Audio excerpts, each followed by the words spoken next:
जी हाँ दोस्तों, आज वाले वीडियो में अभी तक आपने जो है देखा कि किस तरह से जो है किसी भी सेंटेंस को इंग्लिश में जो है ट्रांसलेट करके आपको बोलने का तरीका मैं बता रहा था। तो आज आप देखेंगे कि यहाँ पर जो है जी हाँ, शीर्षक तो हिंदी होगा, लेकिन जो आगे के नीचे के टेक्स्ट होंगे वो इंग्लिश में होंगे। तो पहले पढ़ना सीखेंगे और उसको बदल के देखेंगे क्या वो अब बदल पा रहे हैं या नहीं। तो चलिए शुरू करते हैं। और ये है, देखिए, कोर्स है हमारा अ प्रबोध पाठ्यक्रम और चैनल है ओमनीसेंट इंग्लिश।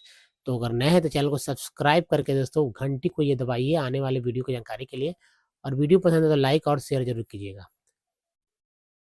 दोस्तों जैसे कि आप देख रहे हैं यहाँ पर कि भारत देश, जी हाँ, भारत देश। और भारत देश के बारे में यहाँ कुछ जो है सेंटेंसेस लिखे गए हैं। तो ये सेंटेंसेस जो है कहीं न कहीं हिंदी को ही ट्रांसलेट करके किया गया है। तो आपको ये देखना है कि क्या आप इसमें से जो ट्रांसलेशन है वो आप पढ़ पा रहे हैं नहीं, पहले तो ये देखना है। तो चलिए, भारत देश यानी कि इंडिया, ठीक है? क या इंडिया कंट्री है ना? ऐसे बोल सकते हैं, लेकिन ये भारत देश बोल रहे हैं यहाँ पर, तो सीधा इंडिया बोलेंगे, भारत बोलेंगे। पहले पढ़ना, जिनको नहीं पढ़ना आता, थोड़ा-सा चूँकि टेक्स्ट आ गया तो पढ़ने का भी तरीका सिखा दें। तो देखिए दोस्तों, पहले कुछ वर्ड्स होता है जैसे कि आउट, ठीक है? टी एंड सन, ये सब पार्ट्स ऑफ वर्ड है, सन। उसके बाद टी आर ए ट्री, अ, उसके बाद देखिए टेन एंड, टेड, उसके बाद है दोस्तों टेड, यहाँ देखिए एस्ट, ईयन, है ना? ईयन, फिर यहाँ देखिए ए टी है, एट। फिर देखिए ईज़, ये ईज़ है, आई इसको ईज़ बोलते हैं। अर है, ली है, बाकी हिंदी या नाम है। तो देखिए ई बड़ी ई होता है, ये इंटीग्रेंट बोलते हैं। उसके बाद देखिए एस है, एस, ये प्रो है, एस है। नेक्स्ट है तो ये कन है, यह देखिए सन है। एंट देखिए, अर देखिए एंड दोनों है साथ साथ। तो यहाँ देखिए अर्न है, ये अर्न होता है, एस्ट हो गया। उसके बाद दोस्तों एंट हो गया, अर हो गया, यहाँ टी हो गया, है ना? यहाँ देखिए कम हो गया, यहाँ ओ डब्ल्यू को ओ बोलते हैं, ओ बोलते हैं। तो ये मोटा मोटी जो है ये है जो पार्ट्स ऑफ वर्ड है, इसको पढ़ सकते हैं। तो पहले पढ़ते हैं, उसके बाद इसको ट्रांसलेट करेंगे, किस तरह से इसका ट्रांसलेशन समझिए। अब समझना भी जरूरी है, क्योंकि इंग्लिश कहीं लिखा हो उसको समझ ही नहीं पाए तो कैसे होगा। तो दोस्तों, in this in this lesson we will learn learn about नहीं, अबाउट द जियोग्राफिकल, अल ये पार्ट है हमारा, तो कल हो गया जियोग्राफिकल, जियोग्राफिकल। एस को स बोलेंगे, सी टी को चू बोलेंगे, चू, ठीक है? तो सिचुएशंस, सन हो गया, sun situations of India.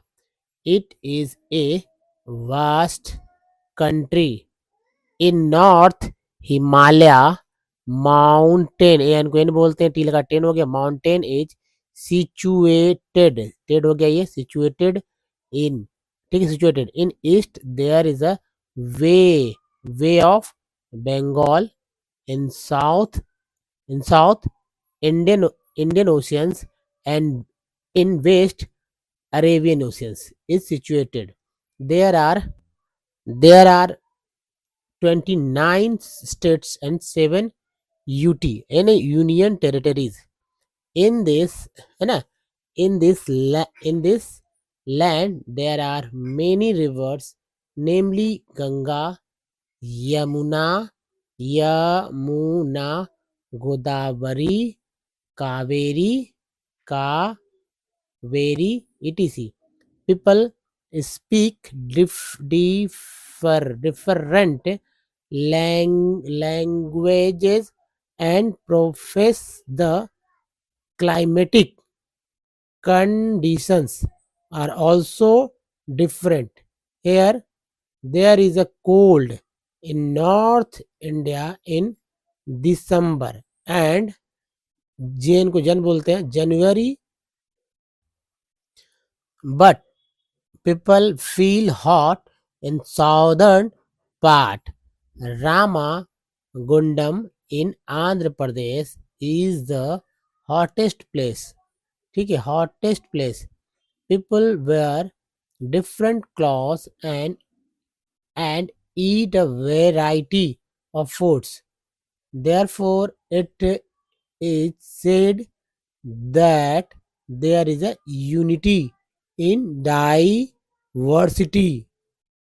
Diversity in India.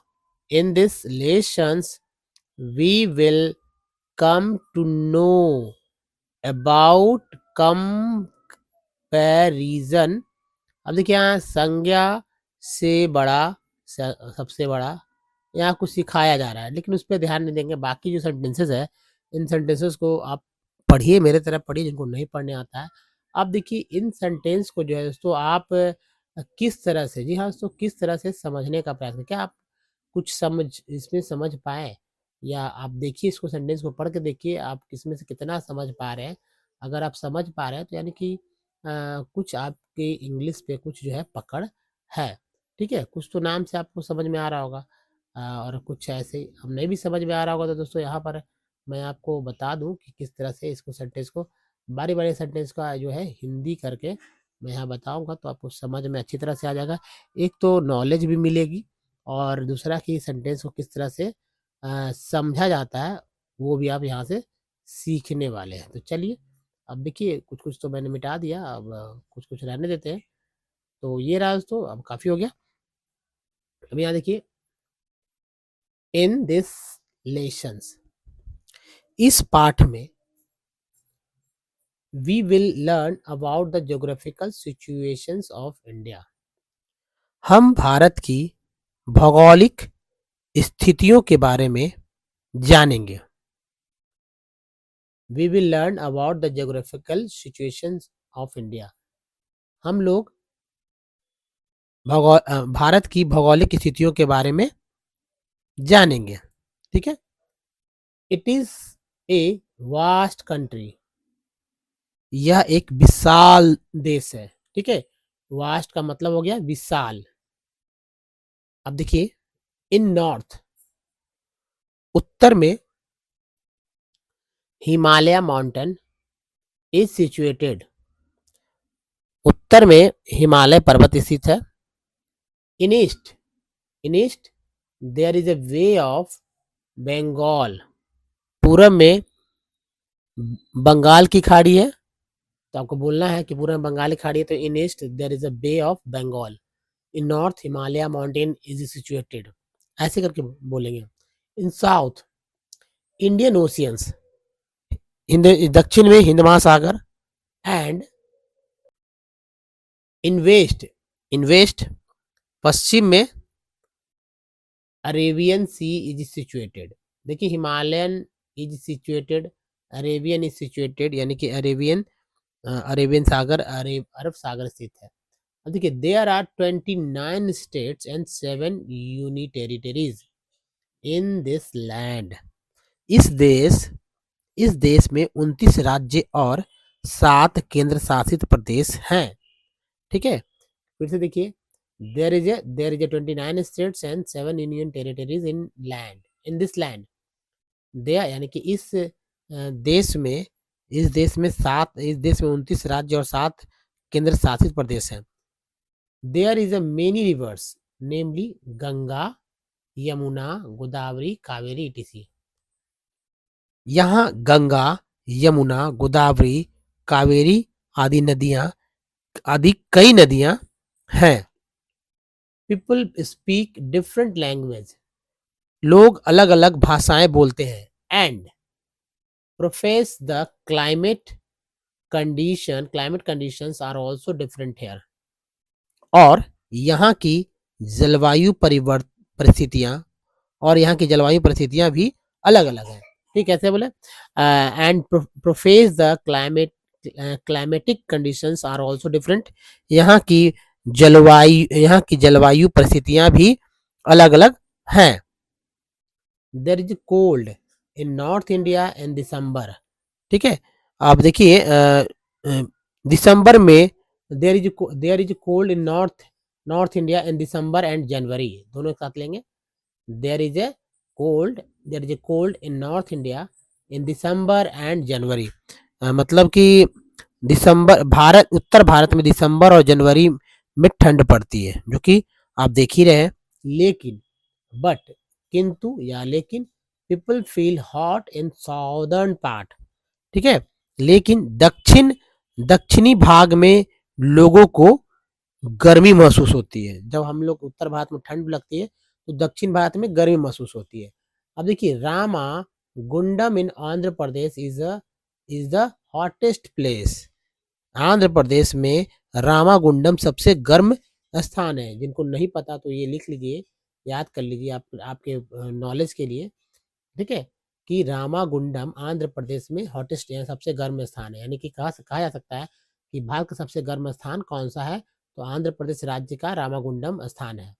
People where different clothes, ठीक है। इसके बाद देखिए, जो है लोग अलग अलग कपड़े पहनते हैं and eat variety of food, और तरह तरह के खाद्य पदार्थ खाते हैं।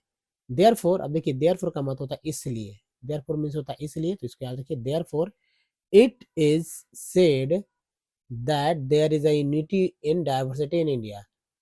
Therefore it is said that there is a unity in diversity in India, ठीक है। तो और अब देखिए, इसलिए कहा जाता है कि भारत में विविधता में एकता है। अब देखिए, in this lessons we will come to know about comparison. अब देखिए, इस पाठ में हम तुलना के बारे में जानेंगे। अब आगे चलिए दोस्तों, संज्ञा से की बात करते हैं। अब ग्रामेटिकल नोट पे आ जाते हैं, और ग्रामेटिकल नोट यहाँ है हमारे पास। देखिए, ग्रामेटिकल नोट की बात करते हैं तो ये है कि कंपैरिजन जो है, संज्ञा प्लस से ज़्यादा, सबसे ज़्यादा संज्ञा के साथ जोड़ेंगे, नाउन के साथ। जैसे कि राम श्याम से बड़ा है ना, उससे ज़्यादा है। राम श्याम से बड़ा है। श्याम राम से छोटा है, से छोटा है, से ज़्यादा है, से छोटा है। श्याम, राम, श्याम और रहीम में रहीम सबसे छोटा है। ये कंपैरिजन हो रहा है, ठीक है। राम सबसे बड़ा है, राम सबसे बड़ा है, राम अपनी कक्षा में सबसे बड़ा है, कंपैरिजन हो रहा है। अब चलिए ये सब्स्टिट्यूशंस वाले एक्सरसाइज को देखते हैं, जो कि बहुत ही इंपॉर्टेंट हो जाता है। और इस तरह के एक्सरसाइजेस करना आपके लिए ही नहीं, सभी लोग के लिए इंपॉर्टेंट है। अगर जो सेंटेंसेस को फॉलो करते हैं, सीखते हैं, और अगर वाकई में इंग्लिश सीखना चाहते हैं, तो दोस्तों ये तो करना ही होगा। क्योंकि मुझे लगता है कि अभी जो है क्लासेस चल रहे हैं, बहुत ही उम्दा क्लासेस चल रहे हैं, और इसमें आपको मिस नहीं करना चाहिए, और लोगों को भी इसमें पार्टिसिपेट करने के लिए कहना चाहिए कि भाई आप भी सीखिए, और हमें जो है, हम दोनों एक दूसरे से, मतलब दोनों एक दूसरे से प्रैक्टिस करके वो लोग आगे बढ़ सकते हैं, आप लोग बढ़ सकते हैं आगे, नहीं है। तो सब्स्टिट्यूशन एक्सरसाइजेस यानी स्थानापत्ति अभ्यास का मतलब होता है कि ये जो राम है, राम की जगह गीता एक बार लगाएंगे, फिर एक बार वह लगाएंगे, एक बार रमेश लगाएंगे, और अन्य भी लगा सकते हैं। जैसे राम उम्र में सबसे बड़ा है, गीता उम्र में सबसे बड़ी है, वह उम्र में सबसे बड़ा है, रमेश उम्र में सबसे बड़ा है। उसी तरह सब में करना है। तो चलिए, पहला सेंटेंस को मैं आपके सामने रखता हूँ, और बाकी जो 3 सेंटेंसेस उसको देखते रहना है। जैसे राम उम्र में सबसे बड़ा है, कैसे बोलेंगे? तो राम इज द एल्डेस्ट, सबसे बड़ा है। राम उम्र में, ऐसे बोल सकते, राम उम्र में सबसे बड़ा है। तो दोस्तों, इसे सेंटेंस वाइज भी बना सकते हैं और ऐसे भी। तो जैसे देखिए, राम इज द एल्डेस्ट तो बोल ही रहे हैं हम लोग, तो ये जो है बोल चाल में भी, और जो है स्मार्ट कह सकते हैं, बोलने का तरीका हो सकता है। Ram is the eldest, eldest, Ram is the eldest, यानी कि राम सबसे बड़ा है। तो उम्र में बोलना है, तो इन हिज एज, ये भी आ गया। Ram is the eldest in his age, अगर राम इज द एल्डेस्ट की से बोल कर चलते तो भी दिक्कत नहीं था। देखिए, गीता उम्र में सबसे बड़ी है, तो गीता इज द एल्डेस्ट। अगर और इसको आगे बढ़ाइए, तो Geeta is the eldest in her age. फिर देखिए, वह उम्र में सबसे बड़ा है, तो he is the eldest in his age. अगर लड़की है तो he is she is the eldest in her age. अगर दोस्तों रमेश उम्र में सबसे बड़ा है तो रमेश इज द एल्डेस्ट, या ऐसे दूसरे से बोल सकते Ramesh is the eldest in his as. Ramesh is the eldest in his as. अब देखिए नंबर 2, रतन कक्षा में सबसे छोटा है। Ratan is the youngest in the class. Ratan कक्षा में सबसे छोटा है। Ratan Ratan is the youngest in the class. जैसे इन हिज एज मैंने बोला तो यहाँ पूरा सेंटेंस आ गया। रतन इज द, यहाँ पर लिख लीजिए, Ratan Ratan is is youngest in the class. In the class. ज़्यादा सुनने में प्रयास कीजिए क्योंकि इसी से बोल पाएंगे, जल्दी भी हो जाएगा। Ratan is the youngest in the class. परिवार में, देखिए रतन परिवार में सबसे छोटा है ना, परिवार में। अब देखिए कक्षा के बाद यहाँ परिवार बोलेंगे तो Ratan is the youngest in the family. Ratan is the youngest in the family. Ratan is the youngest in the family. ये क्लास की जगह in the family हो गया। Ratan is the youngest in the office. Office हो जाएगा यहाँ पर class की जगह। रतन दफ्तर में सबसे छोटा है तो रतन इज द यंगेस्ट। आप भी बोल सकते हैं, आपके आसपास भी कुछ ना कुछ इस तरह से गतिविधियां हो रही। तो Ratan is the youngest in the office, है ना, in the office. Ratan is the youngest in the office. घर में, रतन घर में सबसे छोटा है। Ratan is the youngest in the house, in the homes. ऐसे भी चल सकते हैं, हाउस होम दोनों बता सकते हैं। Ratan is the youngest in the home. भाइयों में, रतन भाइयों में सबसे छोटा है तो Ratan is the youngest among brothers, है ना, among brothers. Ratan is the youngest in the Ratan is the youngest in the among brothers. ठीक है, अमोंग ब्रदर्स, या आप ऐसे बोल सकते हैं Ratan is the youngest in the, नहीं, Ratan is the youngest among brother. Ratan is the youngest among brother. Ratan भाइयों में सबसे जो है क्या है, आप बताइए क्या है, छोटा है। तो दोस्तों इस वीडियो में यहीं तक रखते हैं क्योंकि जाहिर सी बात है 17-18 मिनट हो गया और समय काफ़ी लग जाएगा। तो कंटिन्यू कीजिए, अगले वाले वीडियो में आइए और वहाँ से फिर से आप उसे देखिए क्या इंटरेस्टिंग था या नहीं था। मुझे ज़रूर अपने कमेंट सेक्शन में लिखिए। दोस्तों नए हैं हमारे चैनल को सब्सक्राइब कीजिए, ये ओमनीसेंट चैनल है, और बेल आइकन को हिट कीजिएगा जिससे आने वाली वीडियो की जानकारी सबसे पहले मिल सके। और आपके मोबाइल में जब अगर आपने कर रखा है तो ऊपर मोबाइल में आपके आता होगा, सब्सक्रिप्शन में जाके देखिए। और देखिए दोस्तों लाइक कीजिए, शेयर कीजिए, तभी लोग और आप सभी लोग सीख सकेंगे इंग्लिश बोलना, पढ़ना, लिखना, जो कि बहुत ही व्यवहारिक है। तो don't miss the next video. धन्यवाद, थैंक्स वॉचिंग।